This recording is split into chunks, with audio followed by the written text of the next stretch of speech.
Hello မိုး astrologer ကနေကြိုဆိုပါရှင်မွန်းပါအဲ့တော့မိုးမနေ့တုန်းက page မှာတင်ပေးထားတဲ့ဖုန်းရွှေပညာအရာလက်ဝင်ပေါ့နော်လက်လာပါဝင်နဲ့ငွေဝင်နဲ့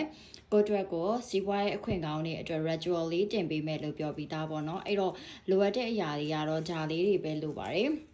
ပထမဆုံးကရက်တောင်ပေါ့နော်ရက်တောင်ကကြတော့ကြိုက်တဲ့ရက်တောင်လုပ်လို့ရတယ်ဒါပေမဲ့မွန်းလို့စီမှာကြတော့လေဟိုနာရေးရက်တောင်တွေပါတော့မရဘူးเนาะအဓိကစာတွေမပါစေနဲ့ပြီးတော့ဒီမှာရက်တောင်ဆိုရင်အဝါရောင်ရတယ်ရွှေရောင်ရတယ်အနီရောင်ရတယ်ကြိုက်တာသုံးပေါ့နော်မုံကတော့ဒီရက်တောင်လေးနဲ့သုံးတယ်ပေါ့နော်ဒီရက်တောင်ကကြတော့ဒီမှာသူကဒါလေးတွေကြတော့ဒါ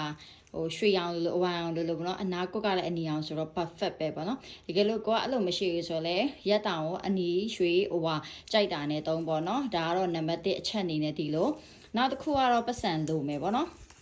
ပတ်စံလိုမယ်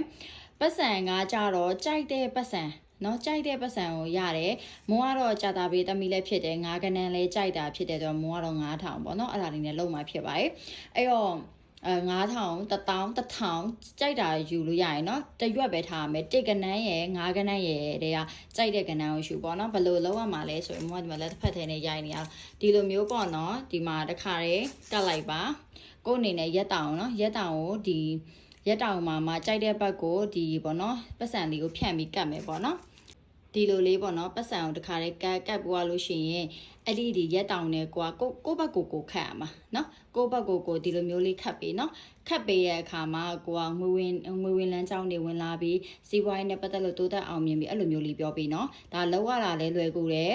ကိုတော့ဘာမှလည်းမခက်ခဲတဲ့အရာအဲ့လိုမျိုးလေးလုပ်ကြည့်9ရက်လောက်ဆိုရင်တော်တော်လေးထူးကြပြီတချို့မန်နီမကန်နက်ရှိရက်လို့ဆိုနိုင်ပိုင်းတွင်းအောင်ထူးကြရပေါ့နော်အဲ့ဒါလေးလုပ်ကြည့်ရင်စိတ်ဝင်စားရဆိုလုပ်ကြည့်လို့ရတယ်ဒါတော့ဖုန်းရွှေပညာရပါတော့ဖုန်းရွှေပညာရ